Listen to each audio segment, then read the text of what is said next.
Hello and welcome to the newest video, and in this video, we're going to be talking about Cannibal Corpse. Yep, a cannibal that is also a corpse. I actually recently got the opportunity to see them live during their tour with Meshuggah and Carcass, and for this being my first ever metal concert, god damn was it fucking perfection. I would definitely burn a large portion of my minimum wage just to see another show. Cannibal Corpse is definitely up there as one of my favorite bands, and I wanted to have an excuse to plow through their entire catalog, which is why this video exists. I don't want to waste any more time, so let's just get on to the first album, Eden Back to Life. For this being their debut album, I think it's a pretty decent start. A very important album, but not really one I would choose to listen to. Can't really say there's really any tracks that stand out besides Pulse of Maggots. If this was any other death metal band, I'm sure it would stick out a lot more, but since this is Cannibal Corpse we're talking about, it's just okay.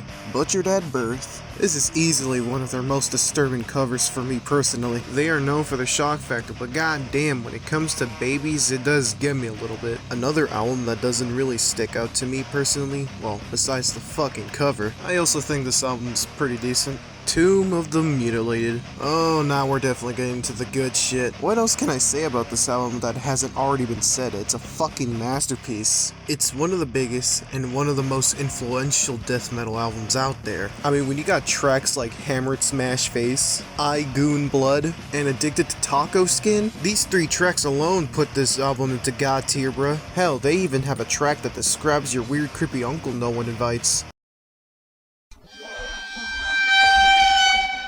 But nah, this is one of the greatest death metal albums out there, and deserves all the praise that it gets.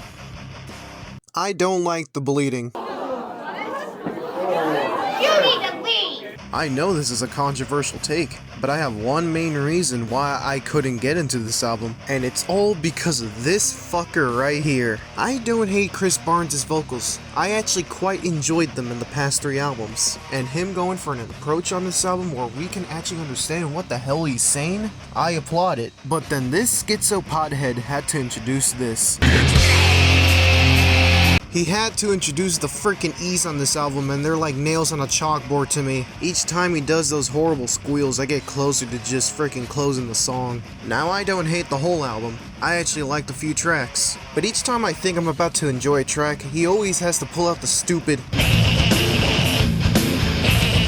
It just makes me not like the song, and I'd rather shove an air horn into my ear canal so that way I would never have to hear another one of Chris Barnes' E's ever again. This is also the last album he would be featured with the band before leaving in 1995 to eventually form the fucking god-awful 6 Feet Under. I'm just glad we didn't get the worst of it before he actually blew out his voice. One final thing I would like to add is the fantastic plonking sound from the bass. Shit sound like it comes straight out of Mudvayne, and it's one of the few good things I could say about the album. Vile. Goodbye Chris Barnes and hello Corpsegrinder. For this being the first album he's featured on, I think it's an incredible debut. I think this album has some of the best solos from the band. Like damn, some of these solos sound like something Meshuggah would make, and it's all like the chef's kiss. Corpsegrinder definitely has a different way of delivering his vocals. Unlike Chris Barnes where he goes for low, deep vocals and then eventually the frickin' stupid.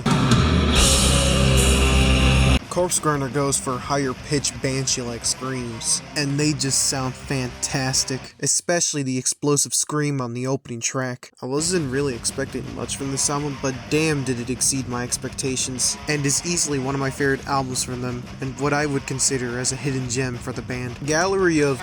You know, I don't really have too much to say about this album, which is something I'm unfortunately gonna have to repeat a lot, but for the most part, I thought this album was pretty good. Bloodthirst. I like a couple of things about this album, like the SCP-like creature on the cover. I also like how each song is about, or at least describes the monster in some way. This is actually the first album I've enjoyed from them, and I think it's a pretty good album to start with at an incredibly short runtime at 34 minutes. Gore obsessed. I'm gonna be honest, I kind of forgot most of this album after I was done listening to it, but for the most part, for what I can remember, this album was pretty okay, at least for Cannibal Corpse standards. The Wretched Spawn. If Butchered at Birth's album cover was disturbing, then this album's cover is disgusting. I was immediately grossed out when I saw this cover. But grotesque album cover aside, this is a pretty damn good album. I like to think this album has Bloodthirst, but a bit better. When I'm not being revolted by the cover, I'm bopping to the hood classics this album contains. Kill. Oh boy. Now this album This album's fucking good. As soon as this album starts, it's cranked up to 11 straight off the bat and doesn't slow down throughout its runtime. And this is also one of the only albums I own on vinyl for the band. The Time to Kill Is Now, Make Them Suffer, Purification by Fire, Death, Walking Terror. This album just keeps cooking out banger after banger after banger, and it just doesn't stop.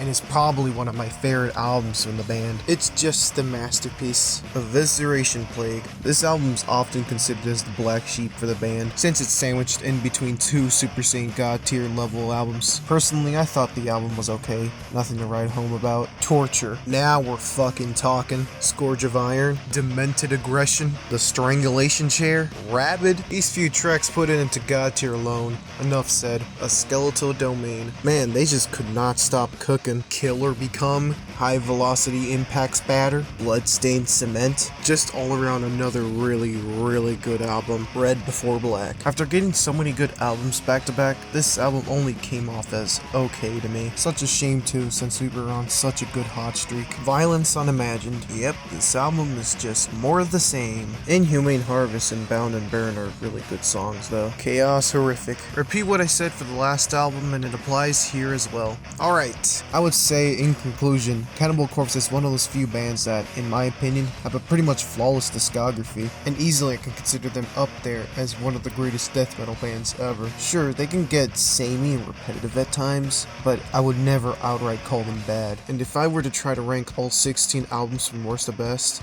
I would go The Bleeding, Eden Back to Life, Red Before Black, Butchered at Birth, Gore Obsessed, Evisceration Plague, Chaos Horrific, Violence Unimagined, Gallery of Bloodthirst, A Skeletal Domain, The Wretched Spawn, Torture, Vile, Tomb of the Mutilated, and Kill. Now, just because I ranked it from worst to best doesn't mean they actually have a bad album. Like I said, they pretty much have a nearly flawless and fantastic catalog. The next band I will be talking about is Meshuggah, which will hopefully be soon. Alright, that's the end of the video, so goodbye for now.